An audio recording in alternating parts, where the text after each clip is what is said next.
নাই এই যে মাউন্টেন ডিউ এটা ইসরায়েলি না, এটা ইন্ডিয়ান।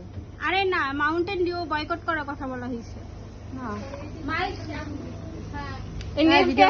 কফি না না ভাই, এই কফিটা। আচ্ছা শোনেন মামা, আমরা আমাদের যে ক্যান্টিন আছে ওইখান থেকে আমরা ইসরায়েলি পণ্য সব ফেলে দিছি। বলছি যে এই পণ্য আর এখানে রাখা যাবে না, আর নেক্সট এ কোনো ইসরায়েলি পণ্য আনবেন না। ওরা বলেছে ঠিক আছে। এখন আপনাদেরও বলে গেলাম, আপনারা আর আনবেন না। আমরা 2 দিন পরে আবার এসে সবগুলা ক্যান্টিন আমরা ঘুরে ঘুরে দেখবো কোন ইসরায়েলি পণ্য আছে কিনা, তাহলে আমরা ফেলে দিব। এখন যেহেতু আপনারা আনছেন, আমরা চাই না লস হোক, আপনারা এটা ফেরত নতুন করে আর কোন ইসরায়েলি পণ্য আনবেন না।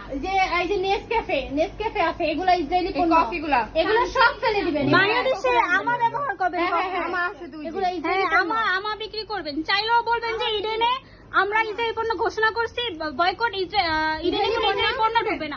যদি কোনো স্টুডেন্ট চায় বলবেন যে ইসরায়েল পণ্য বয়কট, ইডেনে কোনো ইসরায়েল পণ্য ঢুকবে না, সেটা আপনারা যখন বলে দেখবে দিবেন। শিক্ষার্থীরা এগুলা নাই, তখন এটা ঠিকই একটা বিকল্প তারা নিবে, যে অন্য কিছু আছে। ঠিক আছে, ধন্যবাদ মামা।